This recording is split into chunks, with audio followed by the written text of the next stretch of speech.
Hello friends, welcome back my YouTube channel Manish education knowledge and welcome back my new video. So दोस्तों, जैसे कि आप सभी लोग जानते हो कि मैं अपने इस चैनल के माध्यम से क्लास 10 के मैथ्स और क्लास 12 की फिजिक्स को मैं पढ़ाता हूं। और आज मैं यहाँ पे क्लास 10 का जो हमारे पास गणित है, क्लास 10 के गणित का मैं यहाँ पे तीसरा चैप्टर लिया हूँ।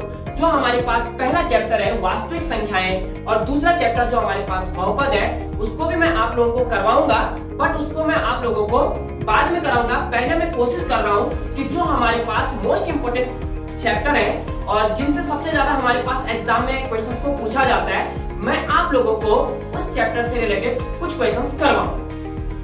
तो दोस्तों, अगर आप लोगों को वीडियो पसंद आए तो आप सभी लोग मेरे चैनल को सब्सक्राइब कीजिए, ज्यादा से ज्यादा वीडियो को शेयर कीजिए। और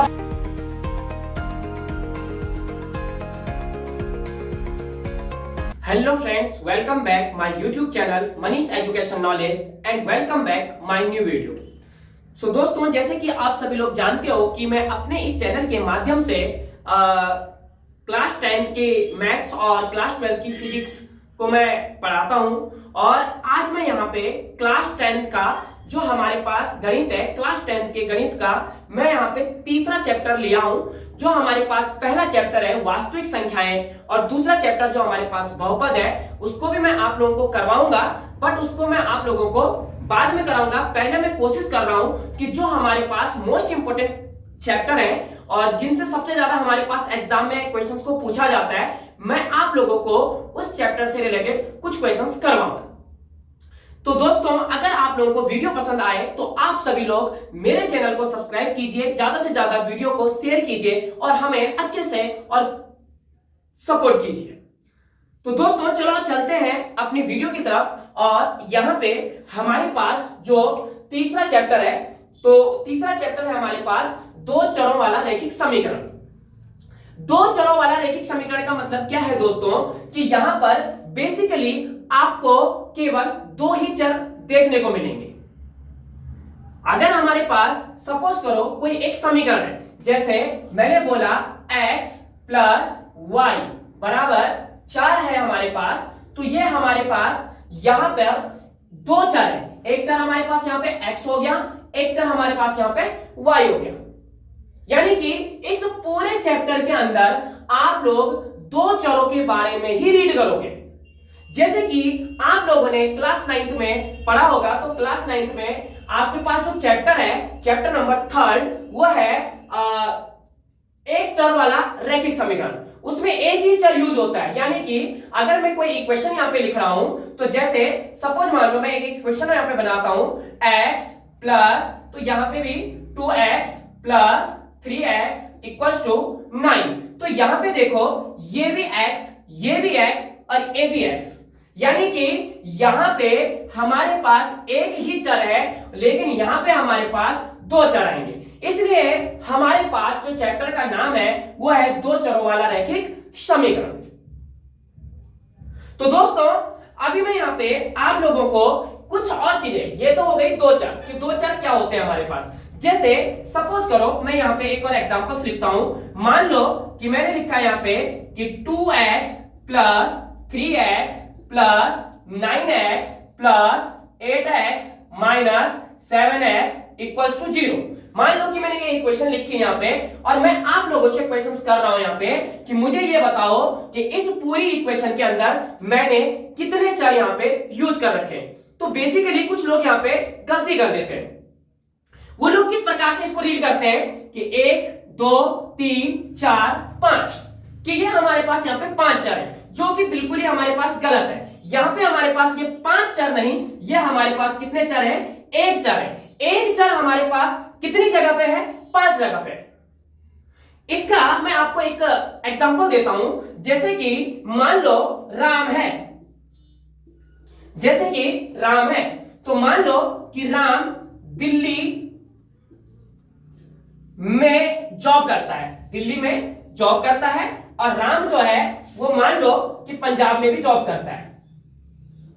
ठीक है, तो मान लो x हमारे पास ये है, यानी कि जो राम है वो दिल्ली में भी जॉब करता है और राम हमारे पास पंजाब में भी जॉब कर रहा है। तो राम तो एक ही है, लेकिन काम कितनी जगह पे कर रहा है? दो जगह पे, एक है दिल्ली में, एक है पंजाब में, यानी कि एक इंसान दो जगह पे काम कर रहा है। तो इसका मतलब ये नहीं है कि दो इंसान दो है ना, इंसान तो एक ही है, लेकिन एक इंसान दो जगह पे काम कर रहा है। उसी प्रकार से सेम यहाँ पे एक्स, यानी कि चर तो यहाँ पे एक ही है, एक्स, 1 2 3 4 5, लेकिन 5 जगह पे ये काम कर रहा है। तो इसलिए हम यहाँ पे बोलेंगे कि इस पूरी इक्वेशन में हमने एक ही चर क्या कर रखा है, यहाँ पे यूज कर रखा है। ओके, अभी मैं इसको आगे बढ़ाता हूं और थोड़ा सा इसको और भी अच्छे से क्लियर करते हैं। देखो, तो यहां पे हमारे पास एक ही चर है और एक चर के रूप में हमारे पास क्या है यहाँ पे x, ठीक है।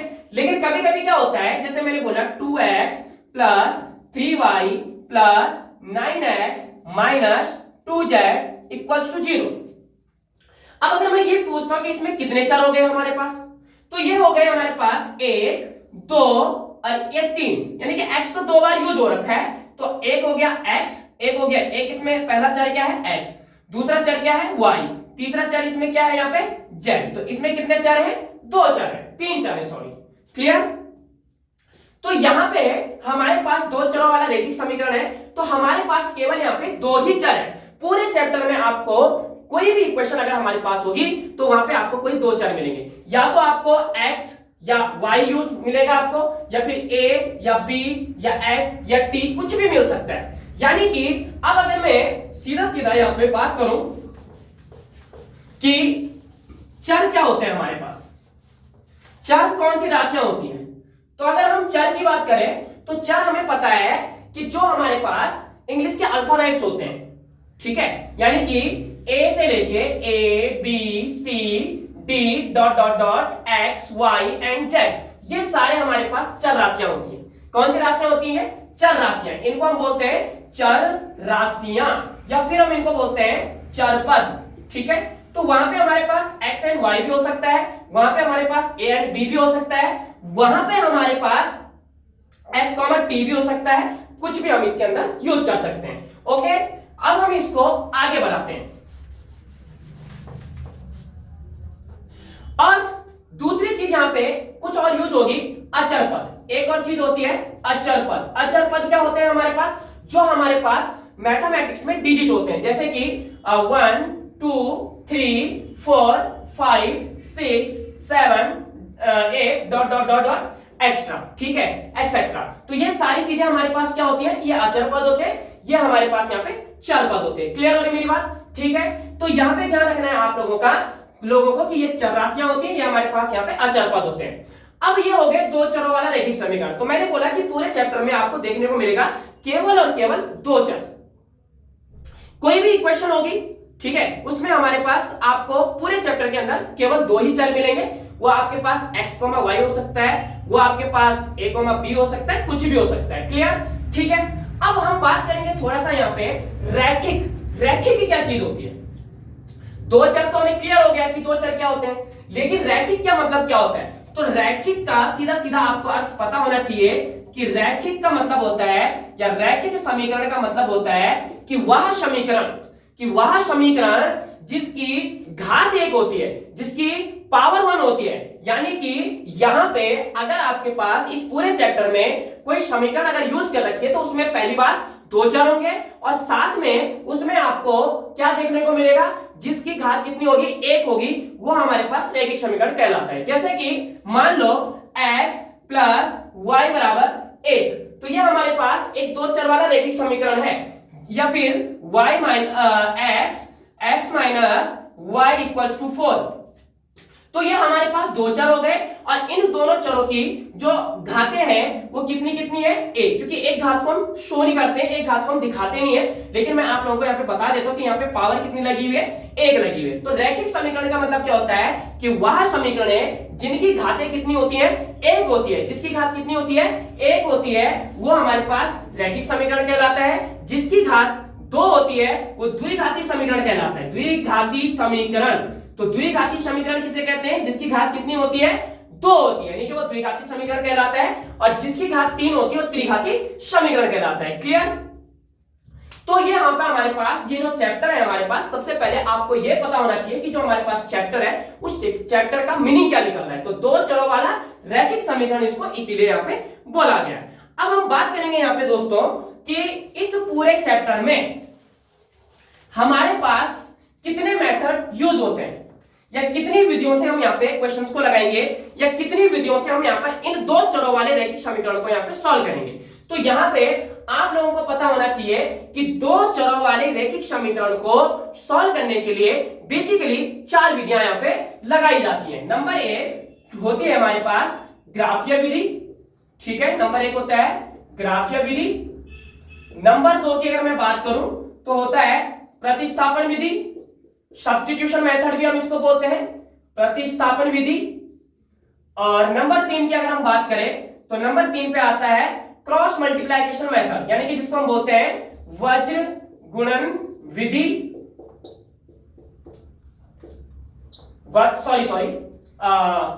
नहीं, पहला है ग्राफीय विधि, दूसरा है प्रतिस्थापन विधि, तीसरा आता है इलिमिनेशन मेथड यानी कि विलोपन विधि, विलोपन विधि, ठीक है। चौथा आता है इसमें क्रॉस मल्टीप्लिकेशन मेथड जिसको हम बोलते हैं वज्र गुणन विधि, ठीक है दोस्तों। तो ये हमारे पास चार मेथड से हम यहाँ पे इन इक्वेशंस को हम क्या करते हैं यहाँ पे सॉल्व करते हैं। यानी कि दो चरों वाले रैखिक समीकरण को सॉल्व करने के लिए हमारे पास चार मेथड होते हैं। ग्राफीय मेथड जिसको हम ग्राफीय विधि बोल रहे हैं, दूसरा हमारे पास प्रतिस्थापन विधि होता है, तीसरा हमारे पास विलोपन विधि होता है, और नंबर चार पे हमारे पास वज्र गुणन विधि होता है। तो बेसिकली मैं आज लोगों को यहां से क्लियर कराऊंगा कि प्रतिस्थापन विधि क्या होती है। और ये प्रतिस्थापन विधि कहां से स्टार्ट होती है? एक्सरसाइज 3.3 से। तो आप लोगों को समझने में किसी भी प्रकार की कोई दिक्कत नहीं होनी चाहिए। तो यहां पे हम प्रश्नावली 3.3 को स्टार्ट करेंगे और उसका मैं एक क्वेश्चन यहां पे आप लोगों को सॉल्व करके दिखाऊंगा और 100% आप लोगों को वो अच्छे से समझ में आएगा। तो दोस्तों अब मैं यहाँ पे थोड़ा सा, आप लोग यहाँ पे अच्छे से इसको देख सकते हो। अब मैं यहाँ से आप लोगों को थोड़ा सा मैंने क्वेश्चंस लिखा हुआ है और इस क्वेश्चंस को मैं अब यहाँ पे सॉल्व करने का प्रयास करूंगा और आप लोगों को अच्छे से समझाने का प्रयास करूंगा। तो यहाँ पे क्वेश्चंस क्या है? प्रश्नावली 3.3 कि निम्न रैखिक समीकरण युग्म को प्रतिस्थापन विधि से हल कीजिए। तो दोस्तों अगर हमें बोर्ड एग्जाम में अच्छे नंबर चाहिए तो हमारे पास नॉलेज के साथ साथ हमें वहां पे अपनी राइटिंग पे विशेष ध्यान देना होता है और अपने काम को हमें एक प्रॉपर और अच्छे तरीके से वहां पे करना होता है। तो आप लोग भी इस बात का ध्यान रखें। तो यहाँ पे हमारे पास दो समीकरणें दे रखी है, x प्लस वाई बराबर 14 और दूसरी समीकरण है x माइनस वाई बराबर 4। यानी कि इसकी अगर हम बात करें तो ये हमारे पास है समीकरण नंबर 1 और इसकी अगर हम बात करें तो ये हमारे पास है यहाँ पे समीकरण नंबर 2, ठीक है। अब इन दोनों समीकरणों को हमें यहाँ पे प्रतिस्थापन विधि से यहाँ पे हल करना है और साथ में हमें क्या करना है, यहाँ पे x और y का मान निकालना है। यानी कि हमें यहाँ पे x और y की वैल्यू चाहिए, ठीक है। तो जो मेथड हम सबसे पहले यहाँ पे लगा रहे हैं, सबसे पहले हम उस मेथड का यहाँ पे नाम लिखेंगे। तो हम यूज कर रहे हैं यहाँ पे प्रतिस्थापन विधि, ठीक है। तो यहां से आएगा, हम मेथड का नाम लिखेंगे प्रतिस्थापन विधि, प्रतिस्थापन विधि,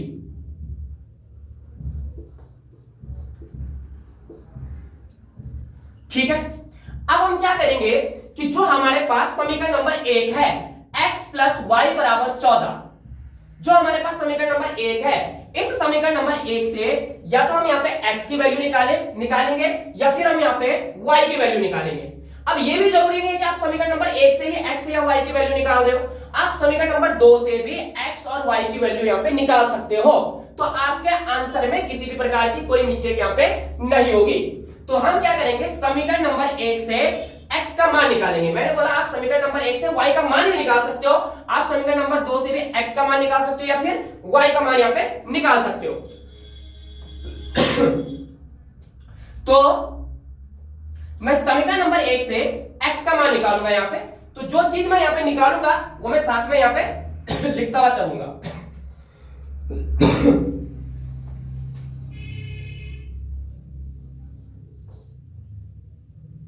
समीकरण नंबर 1 से x का मान ज्ञात करने पर, तो समीकरण नंबर 1 से हम x का मान निकाल रहे हैं। तो सबसे पहले मैं समीकरण नंबर 1 को मैं यहां पे लिख दूंगा, x प्लस वाई बराबर 14। तो यहां से हमें x की वैल्यू चाहिए, तो जो ये प्लस का y है इसको हम यहां से राइट हैंड साइड में लेके जाएंगे, मतलब हम यहां से इसका पक्षांतर करेंगे। तो मैं यहां पे लिखूंगा कि यहां पे जो ये प्लस y है इसको हम यहां पे 14 के बगल में लेके जाएंगे, मतलब राइट हैंड साइड में हम इसको पक्षांतर करेंगे। तो जो इसका सिंबल है यहाँ पे वो एक्सचेंज हो जाएगा यहाँ पे, यानी कि ये प्लस का है तो इधर जाएगा तो ये माइनस का हो जाएगा। अगर ये माइनस का होता, अगर ये यहां जाता तो ये प्लस हो जाता।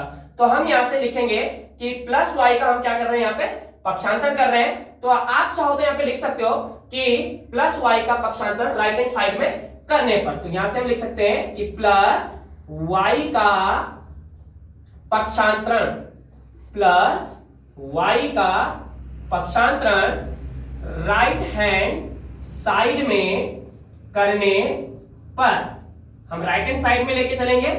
तो कैसे जाएगा, ये x अपनी जगह पे रहेगा, बराबर भी अपनी जगह पे है, और ये 14 भी अपनी जगह पे है। ये प्लस का y था, जब राइट हैंड साइड में लेके जाएंगे तो इसका यहां से हम जगह को एक्सचेंज कर देंगे, और जब भी यहां पे इसकी जगह एक्सचेंज होगी तो यहां पे जो ये प्लस y है ये इधर बनेगा माइनस का y। लेकिन अगर ये माइनस का होता तो इधर ये आता प्लस का। और इसको हम यहाँ पे एक और इक्वेशन दे देंगे कि हमारे पास मान लो कि ये आ गई समीकरण नंबर 3, क्योंकि पहली ये है, दूसरी ये है, और ये बन गई समीकरण नंबर 3। तो हमने ये मान निकाला, समीकरण नंबर 1 से हमने x का मान निकाला, तो हमारे पास आई समीकरण नंबर 3। अब x का यह मान यानी कि 14 माइनस y, x का यह मान अब मैं पुट अप करूंगा समीकरण नंबर 2 में। तो मैं यहां पे लिखूंगा कि x का यह मान, x का यह मान समीकरण नंबर 2 में रखने पर, इसको हम 2 में रखेंगे यहां पे। तो समीकरण मान हम समीकरण नंबर 2 में पुट अप करेंगे, यानी कि x की जो ये वैल्यू आई है यहाँ पे, इसको हम यहाँ पे समीकरण नंबर 2 में रखेंगे। तो जब मैं x का यह मान समीकरण नंबर 2 में रखूंगा, तो x का यह मान समीकरण नंबर 2 में मैं किस प्रकार से रखूंगा, देखो यहाँ पे हमारे पास क्या आएगा इधर से, कि जो हमारे पास यहाँ पे समीकरण नंबर 2 है, तो हमारे पास समीकरण नंबर 2 क्या है, यहां से x माइनस y बराबर आएगा यहाँ पे 4। तो x का मान हम यहाँ पे पुट अप करेंगे, तो यह आएगा 14 माइनस का y, और फिर यहाँ पे है माइनस का y बराबर में आएगा यहाँ पे 4। अब यहां से इस 14 को हम ऐसे रखेंगे, माइनस का एक y, यानी कि यहाँ पे भी ये माइनस का y है, यहाँ पे भी ये माइनस का y है, यानी कि ये भी माइनस का एक y, ये भी माइनस का एक y। तो यहाँ पे आप लोगों को पता होना चाहिए कि जो यहाँ पे चिन्ह है वो समान है, और समान चिन्ह हमेशा नंबर्स को जोड़ देता है। तो एक और एक बनेगा माइनस का 2y, तो ये आ जाएगा यहाँ से माइनस का 2y, और बराबर में आ जाएगा यहाँ पे 4।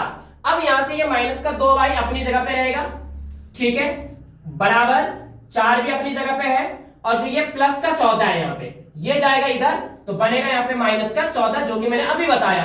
तो यह आ जाएगा माइनस का 2y, 14 में से हम 4 घटाएंगे, यानी कि प्लस का 4 और माइनस का 14 है, तो प्लस का 4 कम है, माइनस का 14 ज्यादा है, तो चिन्ह असमान है, तो नंबर घटेगा। 14 में से 4 घटाएंगे तो बचेगा 10, लेकिन किस चीज का बचेगा, माइनस का। माइनस का क्यों बचेगा, क्योंकि माइनस वाला नंबर हमारे पास ज्यादा है, तो यहाँ पे आ जाएगा माइनस का 10।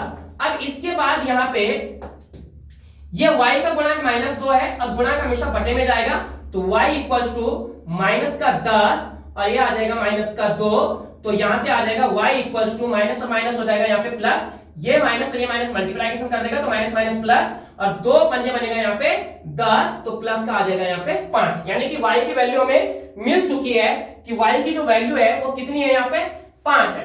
अब हम क्या करेंगे कि y का यह मान अब हम पुट अप करेंगे समीकरण नंबर 3 में, तो हमें किसकी वैल्यू मिल जाएगी, x की वैल्यू। तो यहां से हम रखेंगे y का